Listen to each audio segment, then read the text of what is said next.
Hello everyone, we're going to do a detailed strip on the slide and frame of this 1911 Colt Commander size 70 series. Take it apart first, field strip it, take the grips off, get it ready to go to save you time, and we're going to show you how to take the slide and the frame apart in detail and then put it back together. Hold on. And there you have all the pieces of it field stripped. If you have any trouble getting it to this point, I know there's a lot of good videos out there on how to field strip a 1911. I want to save you a little bit of time here. So I'm going to set these parts aside, get them out of the way, and then we're going to take apart the slide, followed by the frame assembly.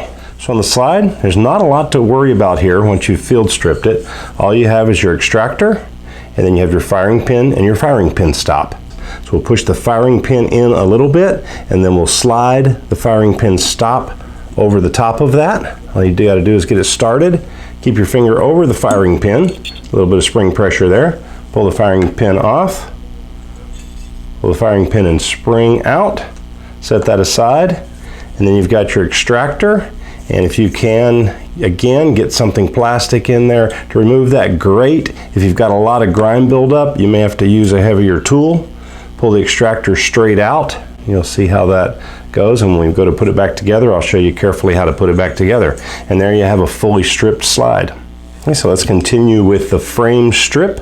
First thing we want to do is make sure the hammer is in the up or the release position to take the pressure off of the mainspring, because we're going to remove the mainspring. There's a pin that holds that in place that pushes through the frame. So we're going to get that on our block here. We're going to drive that out with a pin punch. It'll let that go through because it is under a little bit of tension and pressure. You'll see there's an indent in the middle of that. So let's drive that through. And hopefully it'll just fall out for you, as mine did. Got a little bit of an indent you can see there on the pin. Okay. Set that aside. Let's go ahead and remove the mainspring housing, which holds the mainspring. You can see that inside. It's under pretty good pressure. I have removed this. There's a pin here that you can drive through, taking pressure off of the mainspring. That's the one part I'm not going to take apart today. It can be done if it needs cleaning. It rarely needs cleaning, but if you feel yours does, it's not that hard to take apart. You just got a lot of pressure to deal with. Okay, next we're going to remove the safety, and to do that we want to cock the gun. You see that comes back easy now. There's no pressure, and the safety has to be halfway up. There's full up position, and it's got to be halfway up because of the configuration of the pin itself. And then I'm going to put pressure from the back side. Got to get it in that halfway, and you'll feel it as it starts to go. It takes a little bit of working to get it until you see a little bit of crack there. I use my fingernails because I don't like to use metal tools on a gun. You can feel it start to come loose, and you just work that out. Your plunger spring might be under pressure. Keep an eye on it here. We'll go ahead and remove that next. This is for your slide stop and for your safety. There's a spring in the middle here, and it's got a plunger on each end. It only goes in one way. We'll set that aside. So next, let's release the hammer so that we can take the beaver tail off. That comes right out. Then we're going to remove the leaf spring out of the back. You'll see that's trying to work its way loose. It's not really under any pressure. We can flip that strut out of the way to give you lots of room to work. And sometimes it gets in there a little funny, but it'll work itself out. There's a groove on the bottom that fits into the frame. So when we go to put that together, I'll show you how to put that in place. Next, we're going to remove the hammer and then the sear and disconnector. And both of these pins, at least on this gun, are very loose. And so be careful with that. But if I just flip the gun over and tap on them, if it needs a little nudging, you can go ahead and take, something hopefully not metal and push it through. I just go ahead and push them both through at the same time. They're in my hand here. They're different size diameters, so you don't get them mixed up. We'll pull the hammer out the back, set that aside with the strut, and we'll let the sear and the disconnect fall out to the side there. Next, we're going to remove the last two pieces, which is the trigger and the magazine release. The magazine release holds the trigger in place. So let's flip that over. In order to do that, you got to take the screw or Allen wrench. You may have an Allen head on yours, and you're going to turn that counterclockwise. Mine is a screw. What you need to do is depress the magazine release. You can see that coming out there. In my case, I have to do it most of the way, and then take that, turn that just about a quarter turn, and you'll feel the pressure come off. Now there's no pressure on it, and it will pretty much fall out, but little rub there. Okay, let's set that aside. Now the trigger's ready, it just falls right out. Got a fully stripped frame. I'm going to take one more piece apart for you here in case you want to clean this, because it is up near the firing mechanism. And this is the magazine release. That's the side you're pushing from. And there's where the screw is at. This is under pressure, so be careful. But I'm going to turn that back. That's all that it was doing, was riding in a groove and holding that in place. And then we can take that out. You can see there's a spring with the screw head on it, and then it's fully disassembled. And now we have a fully stripped frame, we've got a fully stripped slide, and let's see if we can get this back together again. So I took a short pause there, take a quick video on the different components that make up the detailed stripped down frame and slide, and different components of the 1911. So you may find that useful if you want to look at my other videos and find that. It'll tell you a little bit about the parts that are included here and how some of them work and fit together. Start with the reassembly of the frame first. We'll pretty much go in reverse order. I'm going to install the trigger first.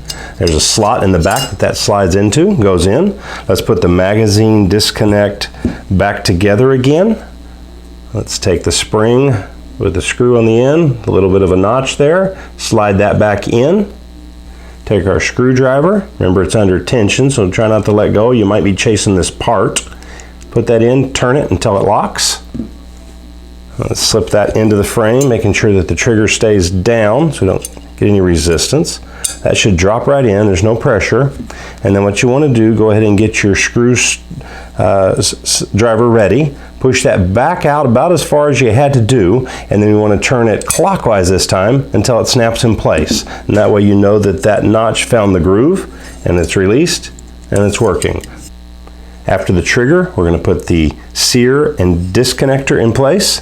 Let me show you again how that goes together. The disconnector, well, let's take the paddle side, put that down, take the sear, lay it over the top of it. You can see that it goes curved out and up. And then if your fingers aren't too fat like mine are, you can see that we want to lay that in there. We want to get the paddle laying on the back of the trigger, and we want to get all of this up into that hole that I showed you earlier in the frame, and that's where the top of the disconnect is going to go. So hopefully you can get that in place, lay that in there, and sometimes it comes loose like it just did on me.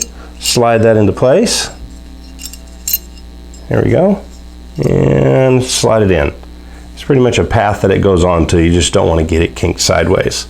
Now that we have that in, we're going to take the smaller diameter pin with a little bit of the nail head feel to it, and we're going to have to manipulate the trigger a little to move that around in order to hit it. So make sure that the disconnect is all the way up, start the pin, you'll feel it hit resistance, and then move the trigger to move it backwards, slide the pin in, you'll know you got it when nothing comes out. Next, we're going to take the hammer, we're going to put that in place into the next hole, and of course that goes, you can see the wear surface there where it hits forward. Let's put that in place, keep the strut out of the way, make sure it doesn't kink on anything. Line up your hole, take the next pin with the nail head on it. This is a little bit heavier one. That should just slide right into place. If you have friction on yours, great. Just tap it a little bit with the brass hammer. You may want to put Scotch tape over those so they don't fall out, or just be very careful that they are loose. Let's take the strut and the hammer and move it up out of the way. Let's take the leaf spring next. We'll lay that over. We'll take the leaf spring and we're just going to lay it in there carefully. It goes. Make sure it hits the groove in the bottom. Okay, and it just lays in there. That's all you have to do to it. Then we're going to take the mainspring housing and we're going to slide it part way in to put a little tension to hold that leaf spring in place. Okay, next thing we want to do is we want to lower the strut. And then we're going to take the beaver tail and we're going to set it in place, go straight in. You can kind of see where the groove goes. It's going to go up against that spring, so you'll feel a little bit of resistance. You may have to work it a little bit depending on how your frame is built. You want to hold that in place. That'll take some of the pressure off that mainspring, so you don't want to let that fall out on you. Takes a couple hands. Get that in place so you can see that you're lined up here. Then you want to cock the gun. It needs to be in that cocked position for the safety to go in. One thing, don't forget here, get your plungers in. Hopefully they're holding together like mine are with the spring in the middle there. Well, let's take our safety, put it through the hole, remembering that this is going to have to go in that certain position, kind of halfway up, halfway down.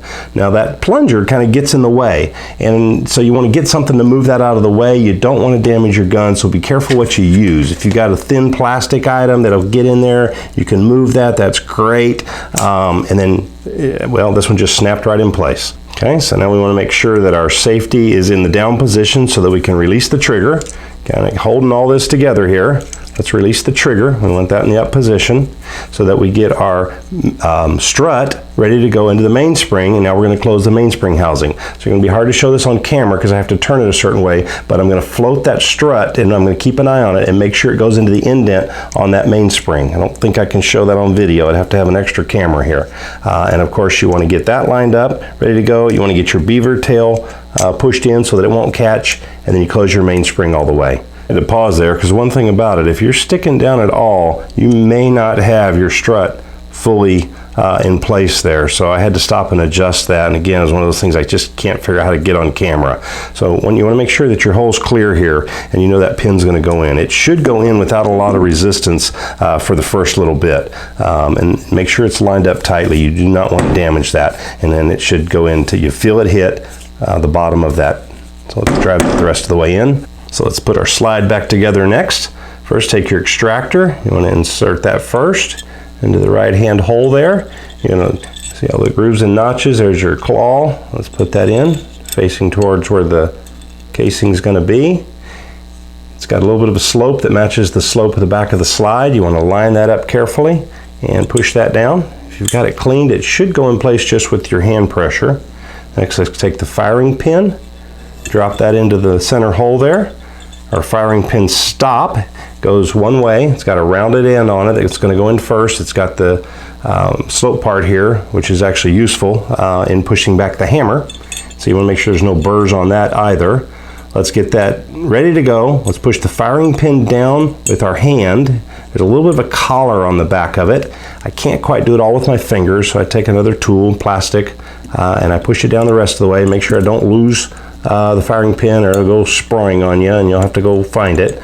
And there we go. Get that in place until it pops in place. Now we've got those parts back together.